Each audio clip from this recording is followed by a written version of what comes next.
Subscribe now and press the bell icon. Never miss an update. नमस्कार दोस्तों, स्वागत है आपका राष्ट्रीय ब्रांड यूट्यूब चैनल में। अगर आपको वीडियो अच्छी लगती है तो इस वीडियो को लाइक कीजिए, चैनल को सब्सक्राइब कीजिए, बेल आइकन को प्रेस करना ना भूलिएगा ताकि आपको इसी तरह की इंफॉर्मेटिव वीडियोस हर रोज मिलती रहे। दोस्तों, इस वीडियो को ज़्यादा से ज़्यादा अपने फ्रेंड्स एंड फैमिली के साथ शेयर कीजिएगा और अपने अपने ओपिनियन हमें कमेंट बॉक्स में बताना न भूलिएगा। दोस्तों, राष्ट्रीय ब्रांड के व्हाट्सएप और टेलीग्राम ग्रुप आप सभी के लिए अवेलेबल है। सो आप इस चैनल के अबाउट में जाकर फॉर्म फिल कर जुड़ सकते हैं हमारे व्हाट्सएप और टेलीग्राम ग्रुप में। फीमेल्स के लिए अलग से व्हाट्सएप ग्रुप अवेलेबल है, सो वो भी फॉर्म फिल कर हमारे व्हाट्सएप ग्रुप का हिस्सा बन सकती है। अब ज़्यादा देर ना करते हुए ले चलती हूँ आपको वीडियो की ओर। आशा करती हूँ आपको वीडियो पसंद आएगा।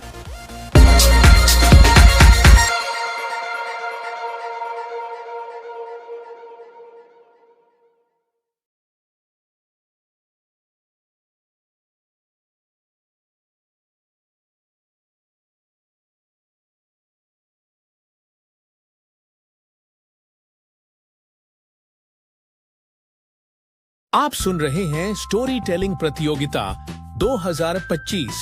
इस प्रतियोगिता का विजेता पूरी तरह से आपकी पसंद और मतदान पर निर्भर है।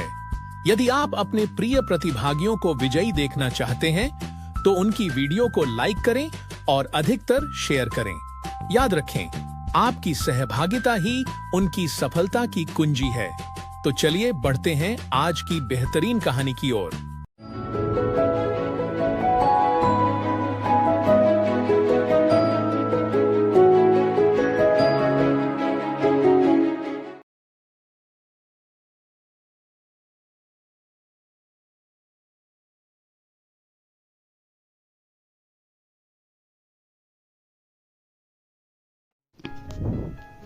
हेलो एवरीवन, मैं नूराइशा तबस्सुम और आज मैं राष्ट्रीय ब्लाइंड स्टोरी टेलिंग कंपटीशन 2025 के लिए ये स्टोरी रिकॉर्ड कर रही हूँ, जिसे मैंने ख़ुद लिखा है और इसका नाम है एक अधूरे ख्वाब की दास्तान।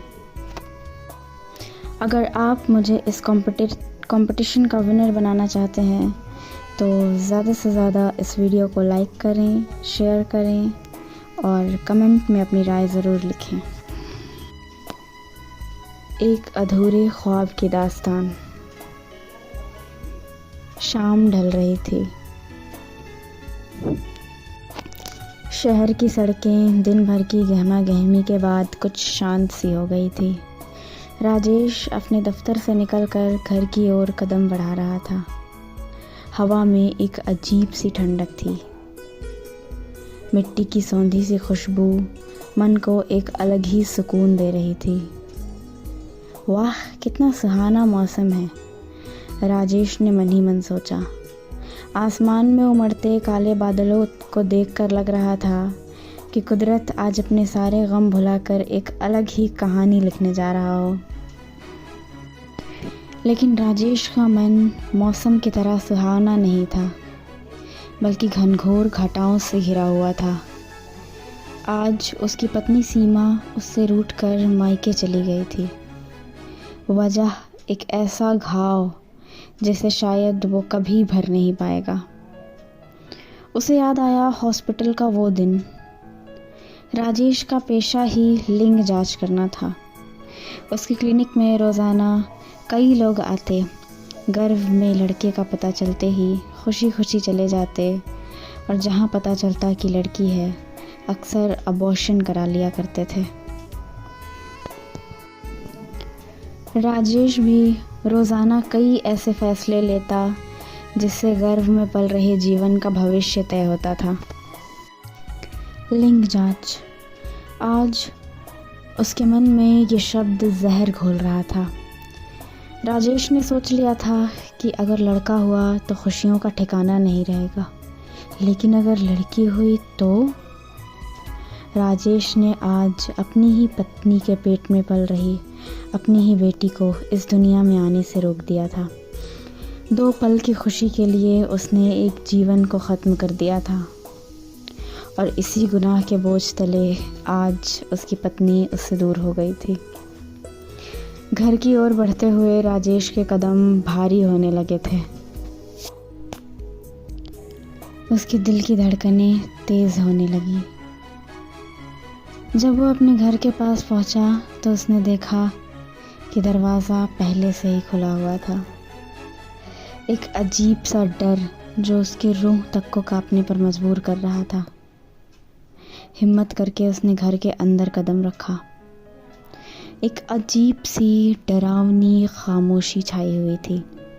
डरते डरते उसने फ्रिज से बोतल निकालकर पानी पिया और ख़ुद को थोड़ा सामान्य करने के लिए अपनी रिवॉल्विंग चेयर पर जाकर बैठ गया। तभी घर की सारी लाइटें चली गई। सन्नाटा और भी गहरा गया। बाहर तेज़ आंधी चलने लगी और खिड़की दरवाजे ज़ोर ज़ोर से पटकाने लगे। ऐसा लग रहा था कि कोई अदृश्य शक्ति उन्हें बाहर से झटके दे रही हो। तभी किचन से कुछ गिरने की आवाज़ आई। राजेश सहम गया। वह उठकर किचन की ओर जाने ही वाला था कि हवा इतनी तेज़ थी कि उसके कदम वहीं लड़खड़ा गए। वह जा नहीं पाया और उसी तेज़ आंधी और खिड़की दरवाज़ों के पटकाने के बीच उसने देखा कि हवा में तैरता हुआ एक सफ़ेद साया उसके आसपास मंडरा रहा है। वह एक धुंधली सी आकृति थी जिसकी मौजूदगी से माहौल में एक ठंडी और कब्रिस्तानी खामोशी फैल गई। उसे देखकर वह और भी डर गया। उसका दिल बहुत तेज़ी से धड़क रहा था, मानो अभी सीने से बाहर आ जाएगा। वह चिल्लाना चाहता था लेकिन उसके गले से आवाज़ नहीं निकल रही थी। वह अपने घर से भाग जाना चाहता था लेकिन उसके कदम चल नहीं पा रहे थे। उसे लग रहा था कि मानो किसी बर्फीले हाथ ने उसे जकड़ रखा हो। कुछ देर में आंधी थम गई। खिड़की दरवाज़ों का पटकाना भी बंद हो गया। सब कुछ सामान्य हो गया था लेकिन राजेश का डर अभी भी कम नहीं हुआ था, बल्कि और बढ़ गया था। हर कोने में उसे एक भयानक सन्नाटा महसूस हो रहा था जो उसके मन में गूंज रहा था। तभी उसके कमरे की कांच की खिड़की एक कर्राहट के साथ टूटकर नीचे गिर गई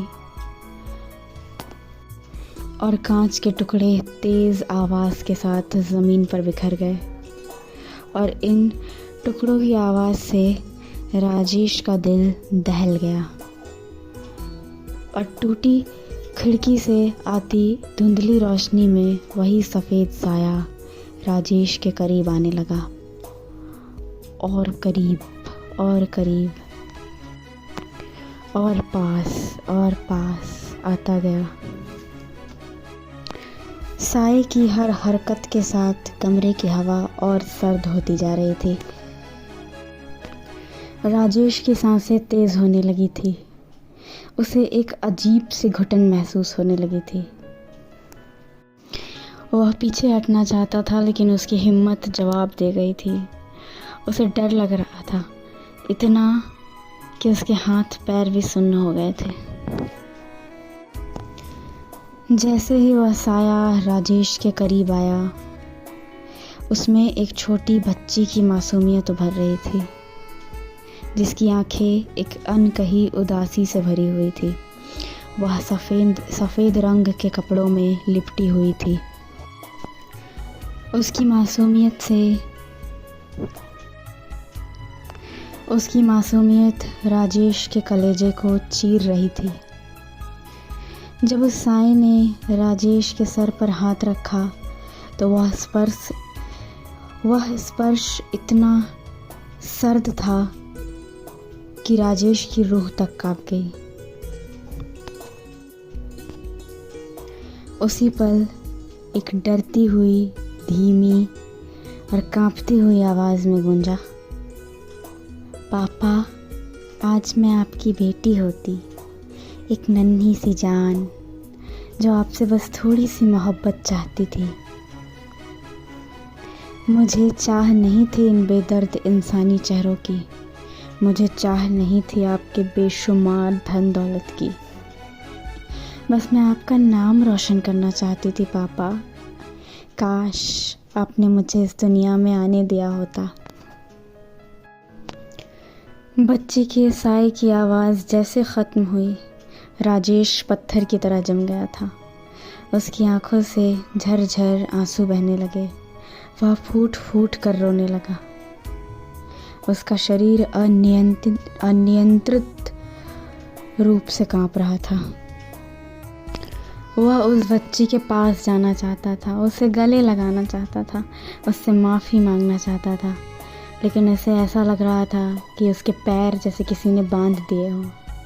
धीरे धीरे उसकी आंखों के सामने ही वह साया हवा में घुलने लगा और धीरे धीरे वहाँ से गायब हो गया। राजेश सिर्फ उस खाली जगह को देखता रहा जहाँ कुछ देर पहले उसकी अनचाही बेटी का साया था। उसके पास अब सिर्फ अफसोस था, एक ऐसा बोझ जिसे शायद अब वह ज़िंदगी भर ढोएगा। इसलिए किसी ने क्या खूब कहा है कि जो रूह को मुकम्मल कर दे वो इश्क है, और जो वजूद को तबाह कर दे वो वहम है। Thank you.